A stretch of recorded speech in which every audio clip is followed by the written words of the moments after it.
kalau saya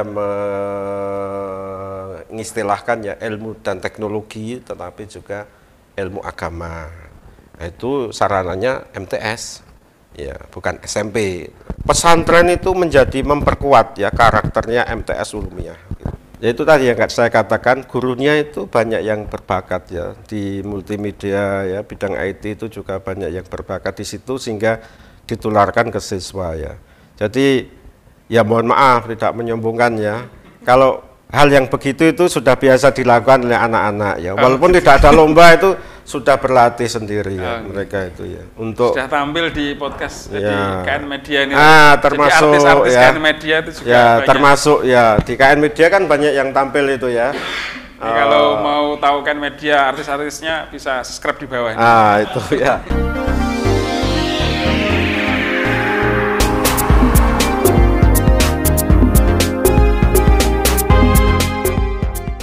Assalamualaikum warahmatullahi wabarakatuh.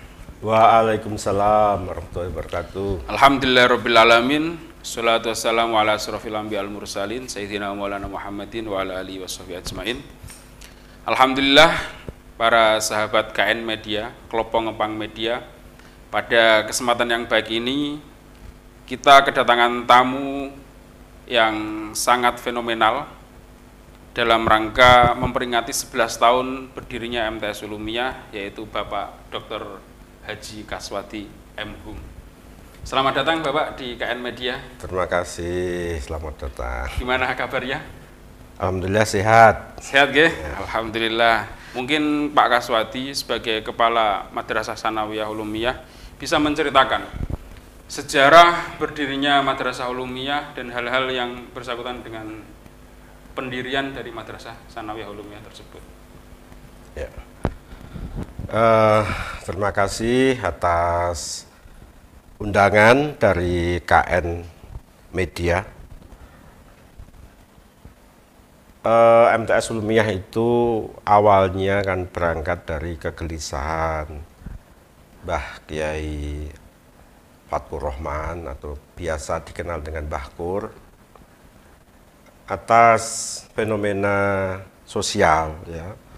Beliaunya melihat ya, terutama di Jatirogo itu generasi muda masyarakat itu semakin dibombardir oleh budaya-budaya yang kurang baik lah bagi beliaunya untuk masa depan generasi, karena atau pengaruh-pengaruh yang negatif lah, yang itu tidak baik untuk generasi atau anak-anak muda, terutama ini memang ya dalam pandangan seorang kiai ya. Kemudian beliaunya itu menggagas ya, harus ikut menyelamatkan generasi ini ya, harus ikut menyelamatkan, kalau tidak dosa gitu ya.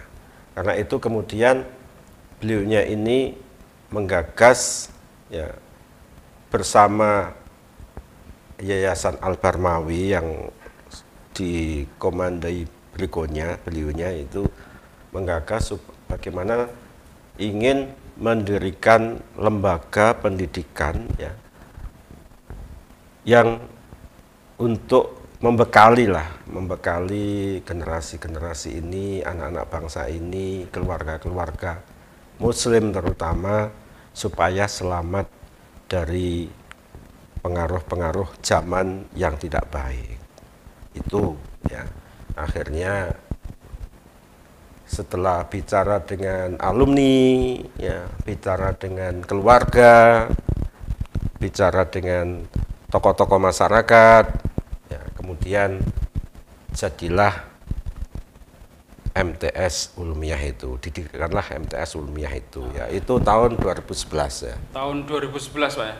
Jadi pada saat itu sudah ada pondok pesantren terlebih dahulu berdiri yang diasuh oleh Romo Yai Fatkur Rahman, kemudian membuat lembaga formal MTS. Jadi kenapa dari banyak lembaga formal, ada SMP, ada MA dan sebagainya, kenapa kok memilih mendirikan MTS dulu? Ya, Kalau MI kan memang sudah punya ulumiyah ya. Sudah ada Pak ya? Nah, sudah ada ya ulumiyah. pada waktu itu ya. Kemudian ya untuk menampung lulusan MI, kemudian itu satu harus mendirikan MTS ya. Yang kedua memang MTS ya. Mengapa MTS gitu ya? Karena MTS itu di samping dikenalkan ilmu umum juga ada ilmu agamanya. Jadi diharapkan tidak hanya membekali ilmu umumnya saja ya. Kalau saya mengistilahkan ya ilmu dan teknologi, tetapi juga ilmu agama. Nah, itu sarananya MTS ya, bukan SMP tapi MTS gitu. Nah, itu pilihannya MTS karena rintisan ya, setelah MI kemudian MTS. Nanti setelah MTS itu kan berdiri juga MA ulumiyah ya gitu. Unggulan ulumiyah Ya, sudah MA ada. ulumiyah. Jadi berjenjang dari MI, MTS, dan kemudian MA. Ya. Terkait pendirian sebuah lembaga, pasti kan di situ ada tujuannya. Tadi mungkin sejarahnya karena kegelisahan tadi. Visi atau tujuan dari lembaga MTS ini sebenarnya apa Pak? Kenapa kok didirikan? Padahal juga saya kira di sekitar sini juga banyak lembaga-lembaga yang sama. Mungkin apa yang membedakan visi MTS Ulumiyah ini dengan lembaga yang lainnya? Gini ya, MTS itu sebenarnya kan untuk menjawab MTS ulumiyah itu untuk menjawab atau memberi solusi pada terutama kegelisahan Mbah Yai Fatkur Rahman itu ya.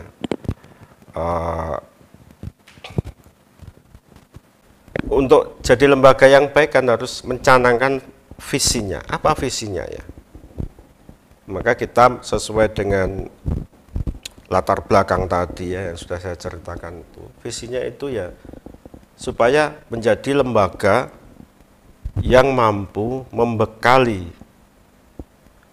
anak didik santri ya, lulusannya selain menguasai ilmu dan teknologi juga memiliki iman dan takwa. Atau istilah populernya itu imtek dan imtat dan imtek ya. Ya itu ya. Jadi membekali siswa atau lulusan dengan imtek dan imtak, ya. iman dan takwa Ya. dan ilmu. Itu visi besarnya itu ya, visi besarnya. Bagaimana kira-kira untuk mewujudkan itu seperti apa? Program-program apa yang dicanangkan oleh madrasah sehingga visi itu kira-kira bisa tercapai? Ya. Yang pertama pasti menggunakan kurikulum yang berlaku ya, menggunakan kurikulum saat program yang dicanangkan oleh pemerintah lewat Kemenak ya. Tapi kami juga memiliki berbagai kurikulum apa ini lokal ya, terutama keagamaan ya, supaya menambah tidak sekedar sebatas kurikulum tetapi melebihi keterampilan yang didapat siswa atau pengetahuan yang didapat siswa itu melebihi dari kurikulum. Ya, itu justru itulah yang kami anggap sebagai salah satu kelebihan MTS ini di samping mungkin MTS lain ya atau lembaga-lembaga lain yang sejenis gitu. Oh iya. Jadi salah satu kelebihannya bahwasanya basicnya di sini adalah pesantren. Ya. Pesantren Nahdlatul Thalibin Al-Islamiyin yang menurut jenengan itu adalah kelebihan madrasah ini dibandingkan madrasah atau sekolah yang lain di sekitar MTS Ulumiyah. Oh iya. Jadi begini ya. Dawuhnya Mbah Yai Fatkur yang dulu itu juga saya dengar sendiri didawuhkan oleh Mbah Yai Maimun Zubair almarhum ya. Jadi sekolah itu untuk sarana ya. Yang terpenting itu ngajinya ya. Santri itu mau ngaji atau anak itu mau ngaji. Ya, jadi memang terutama itu ilmu agamanya ya terutama. Tapi tidak meninggalkan ilmu-ilmu umum yang memang menjadi tuntutan juga ya zaman sekarang ini gitu. Sehingga gimana supaya bisa lebih menarik ke anak-anak tapi orang tua juga merasa senang, anaknya terbekali, terselamatkan dari pengaruh-pengaruh negatif yang tadi disampaikan oleh Mbak Fatkur itu ya. Jadi pesantren itu menjadi memperkuat ya karakternya MTS Ulumiyah. Gitu. Ya, jadi ilmu umum itu sebagai sarana saja. Jadi pada tahun 2022 ini seperti jenengan tadi sampaikan bahwasanya MTS ini kan sudah berdiri sejak 2011 tahun. Yeah. 2011. Artinya kan ini kan sudah 11 tahun berdirinya MTS. Jenengan mengepalai atau menakodai lembaga ini. Lah, 11 tahun dengan visi dan misi yang sama tadi, kira-kira berjalannya atau usia 11 tahun ini MTS Ulumiyah ini apakah sudah on the track menuju ke level yang lebih tinggi atau masih sama progresnya dengan 11 tahun yang lalu?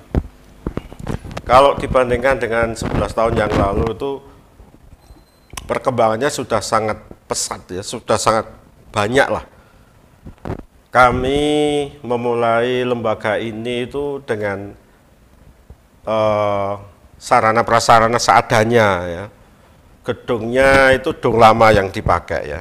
Dulu pernah ada dipakai lembaga lain ya, ada 3 ruang ya, dan itu kita gunakan manfaatkan ya secara sederhana. Apa ya, lapangannya, kantor dan sebagainya, perpustakaan itu belum ada ya. Jadi memang itu dukungan alumni yang sangat luar biasa sehingga kami walaupun baru berdiri itu dulu sudah dapat 1 kelas penuh lah, ya melebih ya, mungkin sekitar 25 apa 30 itu tahun pertama ya. Angkatan pertama. Angkatan pertama. Angkatannya Mas Ma'am. Sekarang kami sudah punya gedung yang baik ya, ada kantor ruang guru yang baik, ada perpustakaan, ada lab komputer ya, ada lapangan futsal ya, gerbang dan sebagainya lah.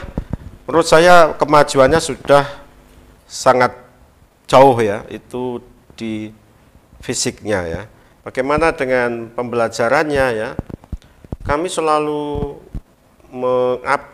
mengupgrade ya supaya kita semakin lama semakin baik, semakin baik ya, dengan berbagai program, dengan berbagai pendekatan, sehingga menurut saya ya perkembangannya sudah tidak ada mundur ya, tapi maju gitu. Dan bicara on the track dengan visi MTS itu, menurut saya sudah ke jalur itu. Kami sudah ilmu umumnya sudah dibangun ya dalam kurikulum itu, ilmu agamanya ada ekstra ya, ada ya koordinasi dengan pondok ya, sehingga cara kita supaya membekali siswa itu bisa punya kemampuan ya, itu menurut saya sudah on the track ya. Tapi ya memang kita belum puas ya, akan selalu meningkatkan kualitas dengan inovasi ya. Dan itu saya yakin itu mampu, insya Allah ya. Karena guru-guru kami itu kreatif, ya, kreatif juga semangat ya. Ada yang pintar IT, ada yang pintar bahasa Arab, ada yang pintar bahasa Inggris, ada yang pintar berkaitan dengan media, ya, ada yang pintar kaligrafi, ya. Jadi potensi-potensi ada, ya. Dan itu akan terus berkembang. Ya, kalau diunjuk Pak monggo kopi ini. Oh, nggih. Oh ya, berarti sudah on track. Ketika jenengan tadi bilang bahwasanya karena ini ditunjang juga dengan pesantren kira-kira. Jadi apakah memadukan imtak dan iptek, pendidikan formal di madrasah dengan pendidikan di pesantren itu apakah tidak ada bentrokan, tidak ada gesekan antara mungkin kegiatan sekolah yang kadang-kadang bentrok dengan kegiatan pondok atau sebaliknya, mungkin bagaimana cara mengatasi hal seperti itu? Karena kan MTS ini kan basicnya adalah pesantren.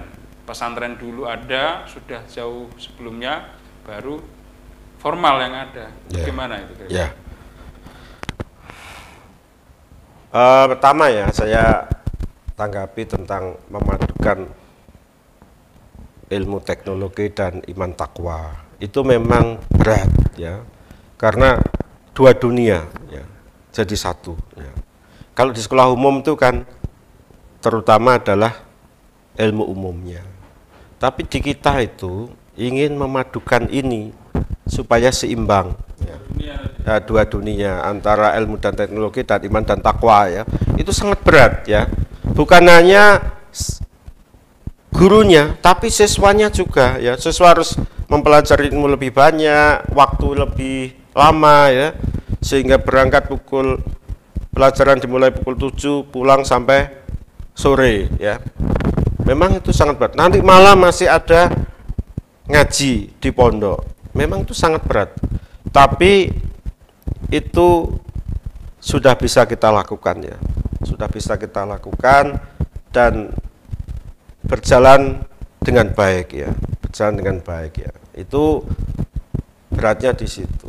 Terus bagaimana hubungan sekolah dengan pondok? Ya kami berkoordinasi ya dengan pengurus pondok, dengan yayasan, dengan dewan guru ya. Bagaimana menentukan kurikulum ya, memberlakukan ekstra, kemudian memberi waktu ngaji di pondok, berkegiatan di pondok, dan bagaimana berkegiatan di sekolah, menentukan hari libur, menentukan kedatangan dan kepulangan siswa dari pondok ya, kapan libur dan kapan pulang, kapan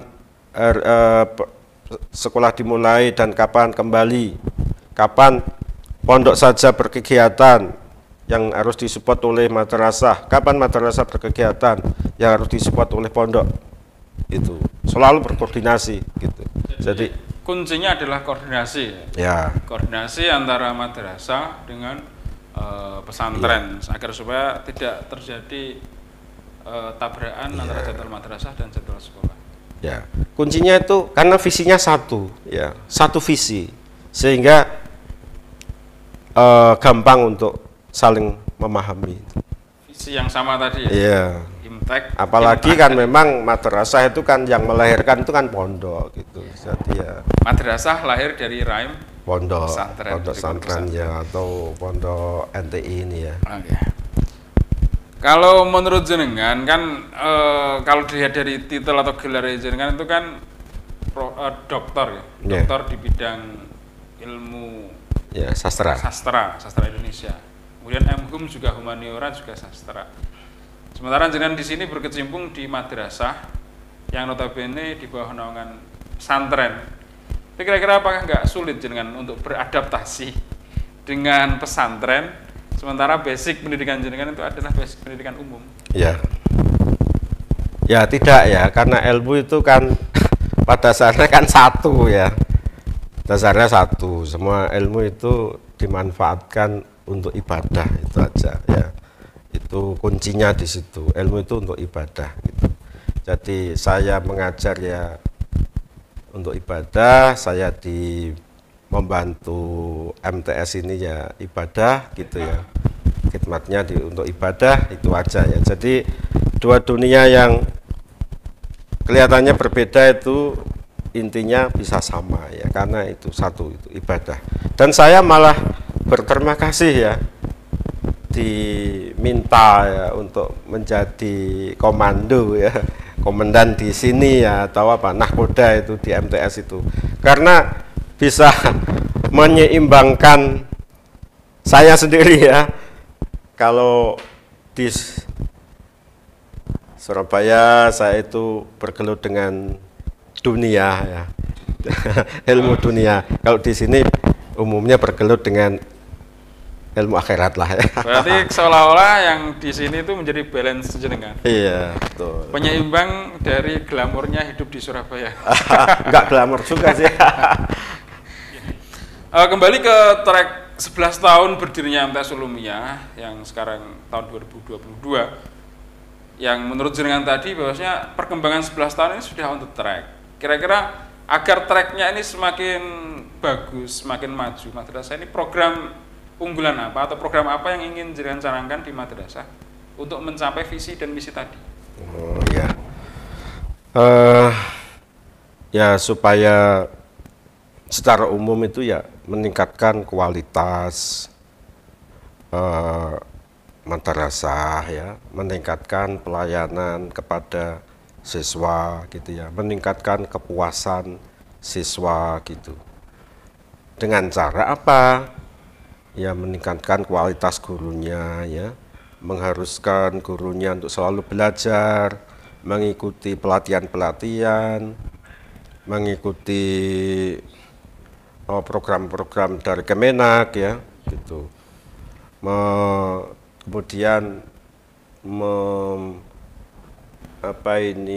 bangun perpustakaan yang semakin baik, semakin banyak koleksi bukunya ya.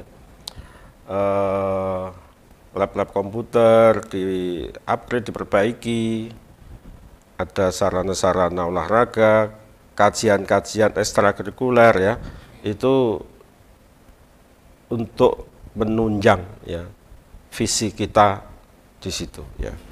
Tadi jenengan menyebut ekstrakurikuler, artinya ekstrakurikuler itu kan program pembelajaran tambahan di luar kurikulum, artinya ekstra tambahannya. Di sini saya lihat di brosurnya ini ada banyak sekali ekstrakurikuler ini Pak. Ada pramuka yang wajib untuk kelas 7 dan 8. Kemudian di sini ada juga komputer, Microsoft Office dan desain grafis. Ada olahraga, futsal dan volley, hadroh, teater, English Club, Arabic Club. Ada 9 program unggulannya. Yeah. Kira-kira menurut jenengan itu apakah memang perlu sekolah itu membuat kegiatan ekstra sebanyak ini? Fungsinya itu apa kira-kira Pak? Iya. Jadi begini ya, asumsi saya, dan itu juga sudah terbukti dari pengalamannya, bahwa siswa yang masuk di MTS Ulumiyah itu memiliki berbagai bakat, memiliki berbagai minat, ya. Sehingga kami ingin menemukan bakat-bakat mereka itu. Pasti satu dengan yang lain itu berbeda. Mungkin ada yang berbakat di komputer, ada yang berbakat di bidang olahraga, ada yang berbakat di bidang seni, dan lain-lain ya. Kami menyediakan pilihan itu ya, untuk menemukan bakat itu dan menyalurkan, kemudian mengembangkan. Itu maksudnya ya, sehingga program ekstra yang banyak itu pada akhirnya akan menampung minat dan bakat siswa, sehingga siswa itu ya senang menjalani dan kemudian berhasil guna ya. Di samping itu MTS ini juga ekstra-ekstra ini itu mempersiapkan siswa ini untuk lebih matang ya. Kalau di MTS itu misalnya sedang ditemukan dan dibina, nanti akan dimatangkan di aliyah ya, kan kita punya juga aliyah unggulan Ulumiyah. Jadi nanti sehingga kalau nanti sudah masuk di aliyah, bakat ini akan dimatangkan di sana gitu, tidak dari nol gitu, maksudnya begitu ya. Tersiapkan sejak dini bakat-bakatnya. Nah, kalau tadi ekstra ya.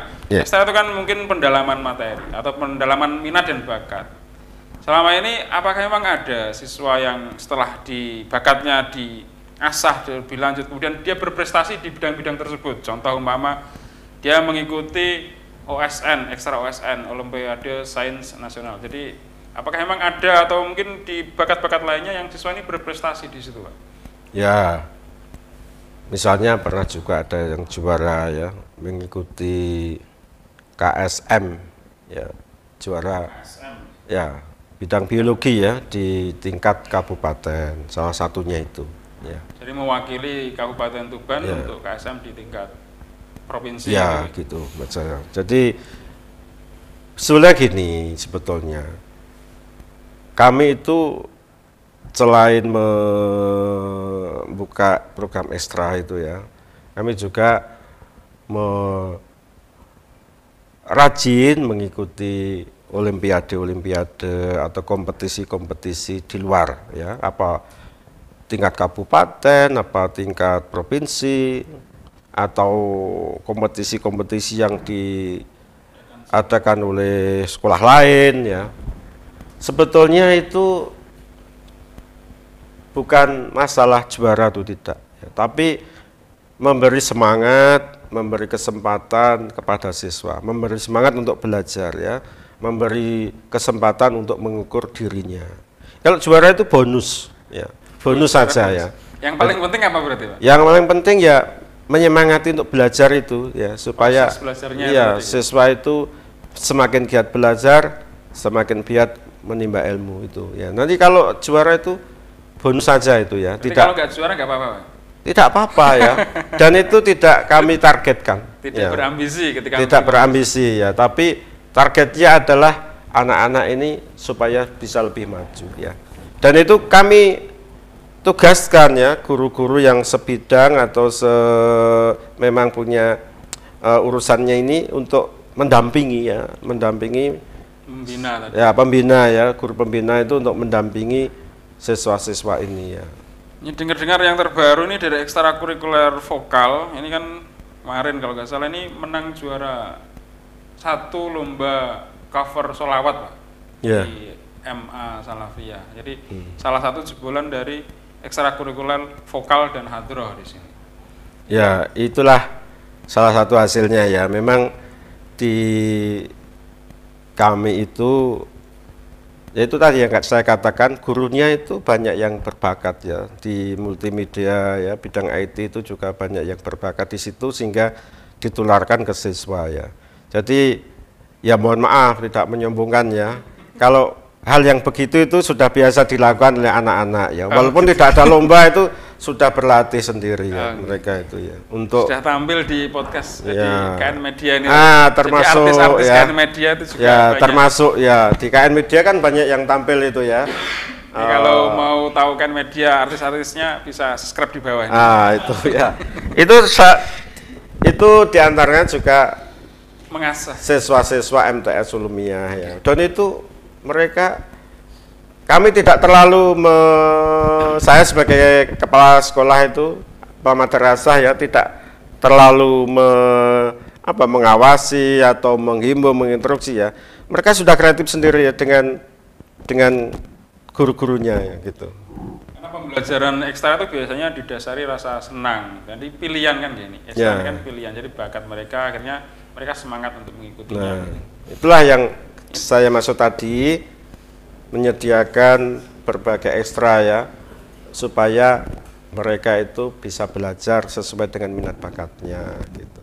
Ini saya lihat ada satu yang menarik, Pak, dari sekian ekstrakurikuler ini yang paling akhir ini adalah pimpinan komisariat IPNU IPPNU.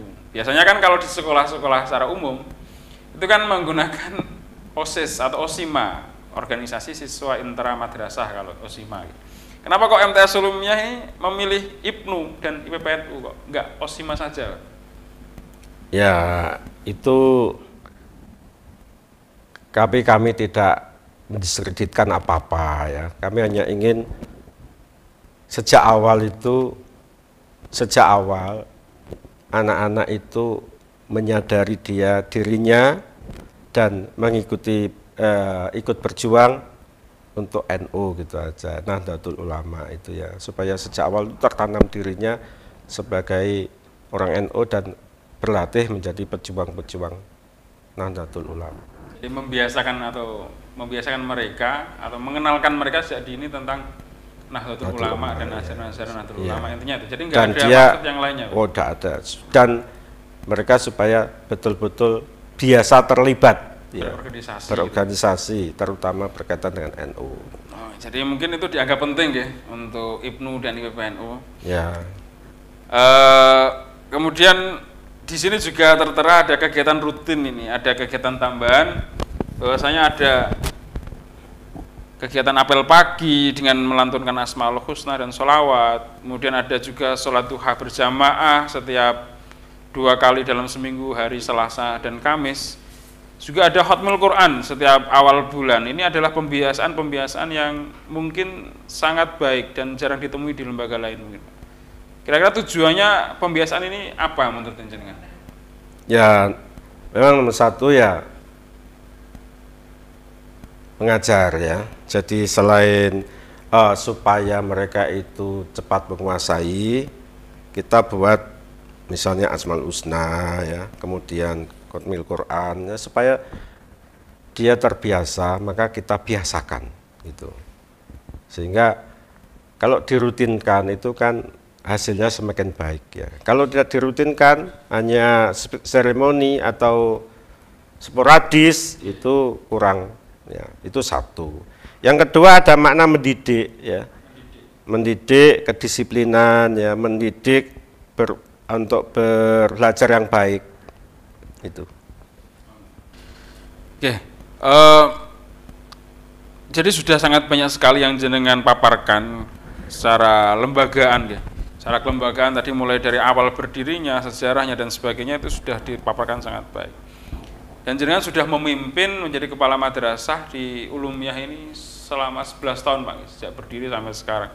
Kira-kira selama memimpin guru-guru, memimpin para siswa ini, kendala yang jenengan hadapi itu kira-kira apa Pak? Ya. Kalau kendala yang serius itu sebenarnya tidak ada ya. Tapi ya ada kendala-kendala kecil ya. Terutama itu kalau tahun ajaran baru, siswa bertambah ya. Itu kami harus menyediakan sarana prasarana ya. Tantangan berarti. Ya, disitulah ya. Meja kursinya harus bertambah. Ya itu susah-susah senang. Susah-susah senang. Susahnya karena senangnya karena siswanya makin bertambah, berarti kita semakin dipercaya oleh masyarakat ya. Susahnya yaitu harus dengan cepat menyediakan sarana prasarana itu ya. Bukan kadang-kadang ya, kita harus menambah gedung ya. Bagaimana menyediakan ruang kelas itu ya dengan waktu yang pendek. Nah, itu luar biasa gegap gempitannya ya kami ya, itu terutama ya. Kemudian kadang ya ada namanya siswa ya, ada yang siswa yang nakal, beling, ya itu perlu kesabaran, itu susahnya di situ ya. Tapi alhamdulillah itu hal yang biasa saja di dalam perjuangan ya. Kalau pengen tidak susah ya siswanya semakin dikurangi ya supaya mejanya selalu cukup. Tapi ya tidak begitu ya, kita tidak begitu. Nah, kalau sukanya ya ketika kita bisa menyelesaikan pendidikannya anak-anak dengan baik, bisa mengantar mereka ke jenjang berikutnya secara menyenangkan ya. Ada raut muka yang puas, kepuasan dari wali santri, wali murid, itu senang ya. Gurunya kreatif, senang gitu. Itulah saya kira. Ya alhamdulillah nih, tadi sudah jangan jelaskan secara utuh terkait MTS Ulumiyah. Saat ini kan kita memang sudah memasuki masa peralihan tahun ajaran baru. Dan tahu sendiri bahwasanya ini sudah bulan April, Mei, Juni, Juli ini sudah tahun ajaran baru. Kiat-kiat ke depan untuk memperkenalkan lembaga kepada masyarakat umum taruhnya, atau mungkin promosi-promosi atau sosialisasi PBDB ini seperti apa supaya MTS Ulumiyah ini bisa lebih dikenal. Kalau promosi itu ya yang biasa-biasa aja pada umumnya yang dilakukan oleh sekolah-sekolah lain ya.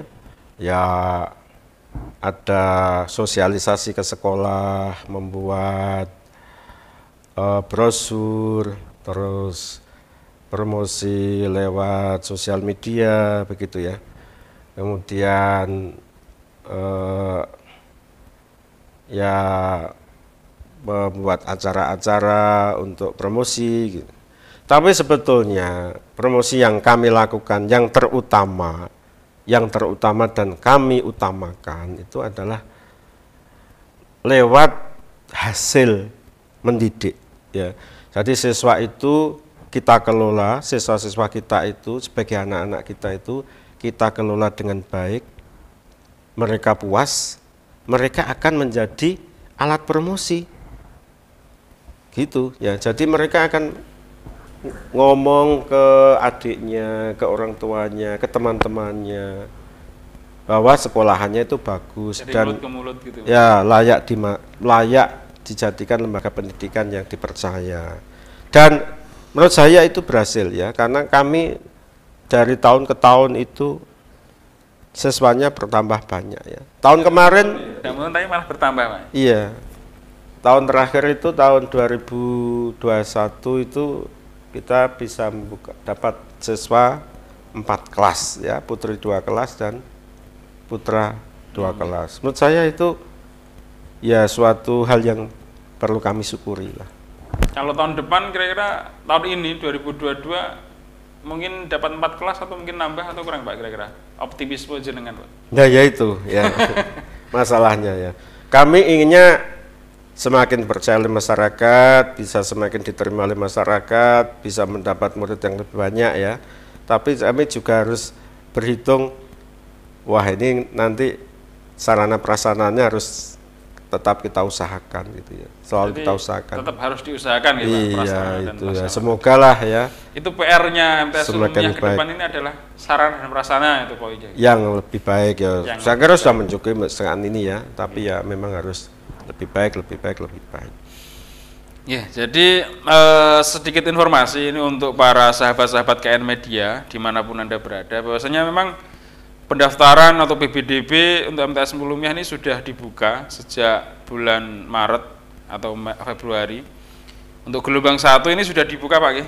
Mulai bulan Februari sampai bulan Mei. Kemudian didaftar ulangnya nanti di tanggal 6 Mei.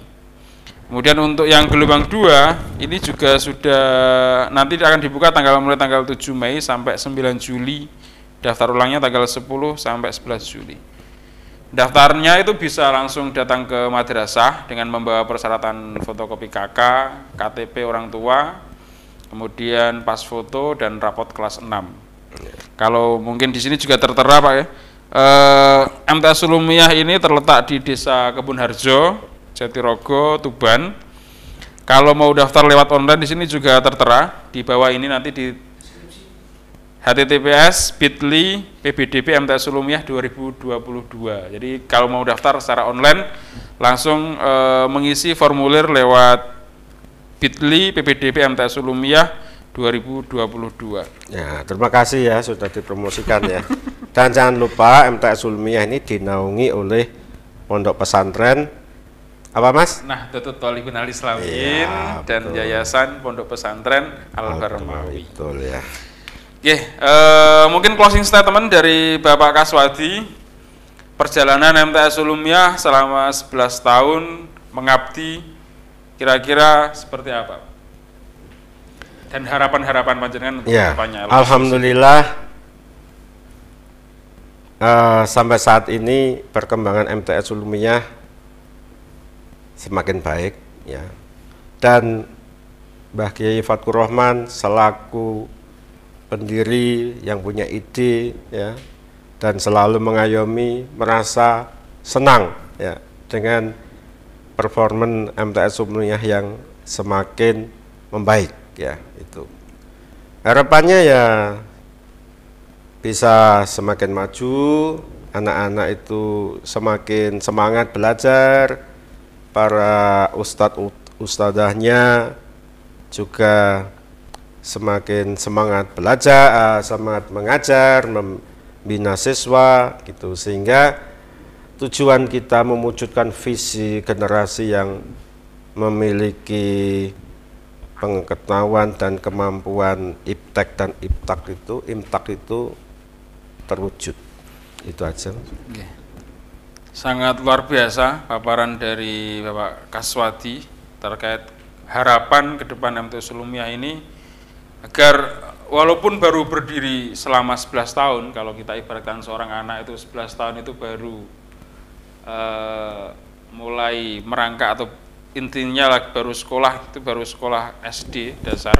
Sementara di sekitar kita di Jatirogo dan sekitarnya ini sudah berdiri puluhan tahun lembaga-lembaga yang setara. Ada banyak lembaga-lembaga yang setara, dan insya Allah mungkin dengan harapan besar dari Bapak Kaswadi dan ditunjang oleh para guru, para stakeholder, yayasan dan pondok pesantren, insya Allah MTS Ulumiyah ini akan menjadi lembaga yang tidak kalah dari lembaga-lembaga yang mungkin berdiri lebih dulu dari MTS Ulumiyah dan mampu bersaing. Yang intinya di MTS Ulumiyah tadi seperti Jalan sampaikan adalah basicnya pesantren. Jadi siswa MTS Ulumiyah harus mondok di Ponpes NTI. Dan jangan lupa Mas, kami selalu pakai slogan, menggaungkan slogan. Lembaga kita itu lembaga yang berwawasan kebangsaan. Wawasan kebangsaan. Jadi kalau ada pengaruh-pengaruh negatif, ada radikalisme dan lain-lain itu insya Allah itu steril. Steril dari MTS Ulumiyah. Ya, di MTS Ulumiyah. Wong tadi aja sudah ada Ibnu PPNU. Betul itu. Jadi moderasi beragamanya sangat kuat. Ya, terima kasih Pak Kaswadi atas waktunya di tengah kesibukan jenengan yang sangat luar biasa. Kami mengucapkan terima kasih atas kehadirannya di KN Media. Semoga kehadiran jenengan di KN Media ini bisa memberikan wawasan bagi sahabat-sahabat KN Media terkait apa dan seperti apa MTS Ulumiyah dan kedepannya seperti apa kira-kira MTS Ulumiyah ini. Semoga kita bisa dipertemukan lagi di next episode. Terima kasih. Dan jangan lupa setelah ini dilanjutkan dengan MA Unggulan Ulumiyah. Ya, insya Allah ya. Sebagai kakak kita di MTS Ulumiyah. Ya, semoga begitu. Ya, terima kasih. Saya kira itu mungkin ada kata-kata yang kurang berkenan dalam obrolan kami pada kesempatan kali ini. Kami mohon maaf yang sebesar-besarnya. Wallahumma muwaffiq ila aqwamit thoriq. Wassalamualaikum warahmatullahi wabarakatuh. Waalaikumsalam.